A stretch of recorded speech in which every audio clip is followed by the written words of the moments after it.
Hello, and good afternoon, or good evening, or quite possibly good morning.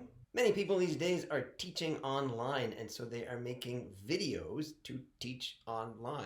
Inspired by a Twitter conversation that I had with Jay Shalat on the 20th of June, just last week, I thought I would presume to offer a little advice on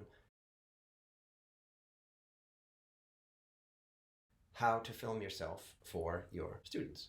Tip number one, just imagine that you are talking to your students. So look directly into the camera. Make as much eye contact as you can. Tip number two, in order to maintain that eye contact, I have my script open in one window and my iMovie open in another. And I place the script as close to the camera as I can. Tip number three, shoot indoors in what I have come to think of as John Green style. If you keep the camera, aka your computer, stationary and you move yourself, but cut out the part where you're actually moving yourself, then your body appears to jump to a new part of the screen. I tend to use this for punctuation, and I would also say that it's the kind of thing you should use sparingly. If I am making a semi-humorous instructional video like this, I'm much more likely to use it than if I'm talking about something more serious, in which case I am much more likely to adopt a more serious filmic approach. Tip number four, I prefer standing to sitting. It's better for my back and for my neck. And if I am standing, I can just do more with my body. As you will see in tip number five, if you feel so inclined, you can play with props. Use your body as a blackboard. You can even change the blackboard's color for emphasis.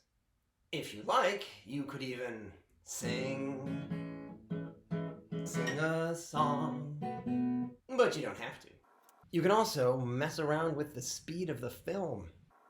I tend to use that for transitions, but again, like a lot of these gimmicks, it's the kind of thing you use sparingly. In other words, this video is not quite like a typical class. It's a little more gimmicky because I wanted to show you some of the fun stuff that you can do to punctuate your performance. Tip number six.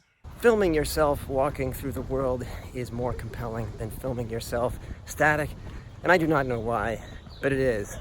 So if you can improvise, you can just film yourself. If you need a script, and I generally need a script, rehearse a paragraph, film it. Rehearse another paragraph, film it, and repeat process as often as necessary. Sure, the background will change, but if you hold the camera roughly in the same place, it will not matter that the background changes. Incidentally, I got this idea from Mike Wesh, who shot himself on his bicycle using a drone.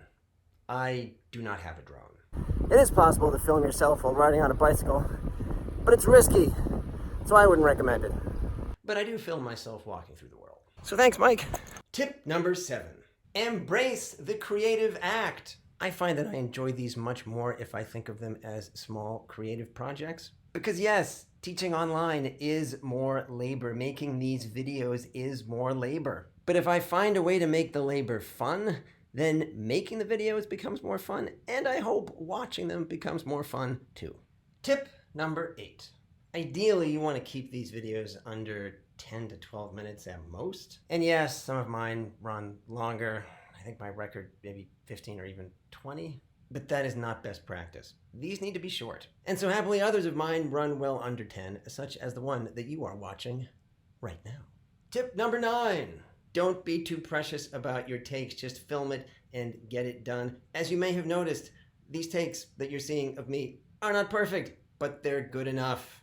For the record, I started this project at 2:10 p.m., building on the Twitter conversation that I had with Jay Shalat, and it is now 10 minutes of 4 p.m. I had to assemble the script. I also had to assemble this little book plinth for my computer so that I could be standing up while filming. And yeah, I actually shot the bit of me on the bicycle coming back from the pool earlier today, so we should probably factor that in here. And it is now 10 minutes of 5 p.m. and I have finally finished editing all of this together. Some of the editing I did along the way, by the way, because that way if you need to reshoot something, your book plinth is still set up and it's much easier to do. In summary, Embrace the medium.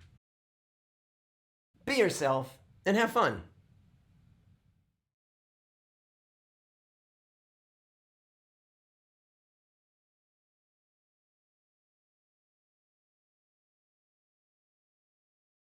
You're still here? Why?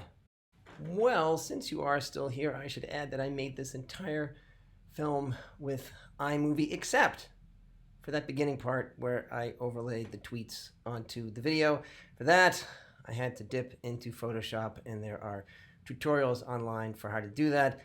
iMovie is generally pretty good, but there are some things that could be better, and for that, you have to use Photoshop, but you don't have to use Photoshop. It's only if you get really fussy like I do. So, all right, that's really it now. There's no more video. You can turn this off. Go about your day. Bye.